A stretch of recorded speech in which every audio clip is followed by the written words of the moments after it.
Assalamualaikum warahmatullahi wabarakatuh. Selamat datang di konten Lingkar Perspektif, konten yang mencoba melihat sesuatu dari berbagai sudut pandang. Nah, pernah nggak kita melakukan sesuatu, tetapi ada suatu di mana kita memutuskan untuk berhenti melakukan sesuatu tersebut? Nah, pertanyaannya adalah, apakah ketika kita berhenti itu kita berhenti karena malas atau kita berhenti karena istirahat? Nah, berhenti karena malas dan berhenti hanya untuk istirahat itu adalah dua hal yang berbeda. Nah, banyak sekali orang yang tertipu dengan kesan istirahat, padahal itu adalah sebuah bentuk kemalasan.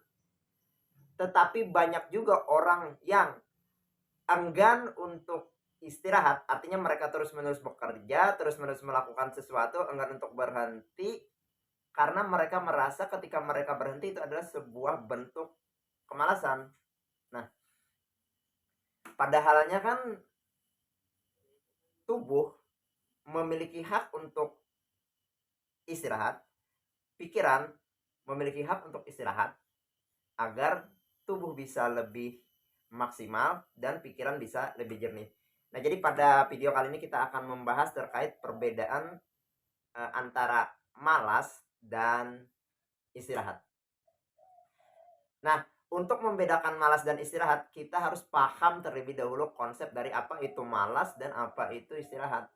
Nah, malas itu lebih kepada kondisi keengganan seseorang atau keengganan kita untuk melakukan sesuatu. Jadi ada sesuatu hal yang seharusnya kita lakukan, tetapi kita tidak atau enggan untuk melakukan sesuatu tersebut. Nah, itulah yang disebut dengan malas. Tetapi istirahat itu adalah ketika kita melakukan sesuatu, kita merasa tidak bisa maksimal lagi untuk melakukan sesuatu tersebut, dan kita berhenti sementara untuk melakukan itu. Nah, itulah yang disebut dengan istirahat. Jadi istirahat adalah berhenti sementara melakukan sesuatu, tetapi nantinya akan melakukan itu lagi. Nah, kalau malas tadi itu enggan, bahkan justru tidak melakukan lagi. Nah, beda halnya dengan istirahat. Itu adalah konsep yang harus kita pahami. Karena ketika kita tidak memahami konsep apa itu malas, apa itu istirahat, nanti takutnya kita terjebak pada kedua kata tersebut. Nah,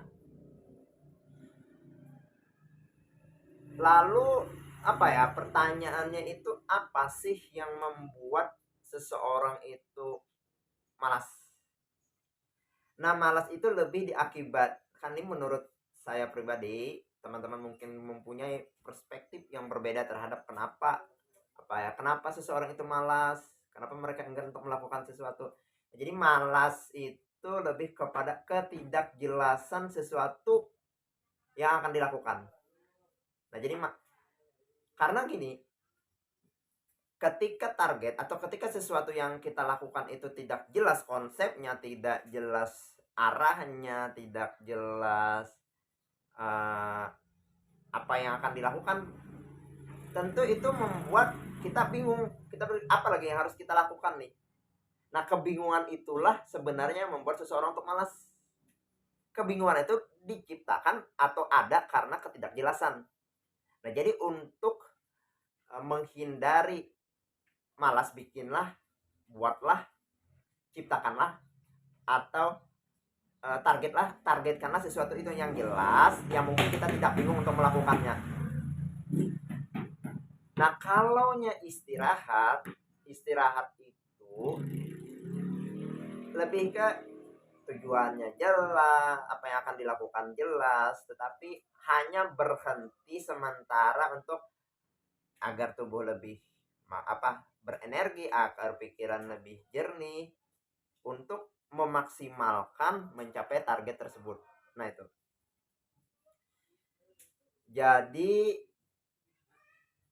poin pentingnya adalah istirahatlah ketika memang harus istirahat. Istirahatlah ketika memang harus istirahat. Nah, istirahat itu kita bisa memberikan jeda berapa selama waktu kita harus istirahat, berapa apa bagaimana kita harus istirahatnya. Karena istirahat itu berbeda, ada kita bisa baring, kita bisa tiduran, kita bisa duduk, kita bisa santai gitu ya. Tapi jangan terjebak pada istirahat yang dianggap tapi jangan terjebak pada yang namanya kemalasan. Nah, itu mungkin penjelasan terhadap konsep antara malas dan istirahat. Jadi jangan terjebak, jangan tertipu pada kesan istirahat, tapi itu adalah sebuah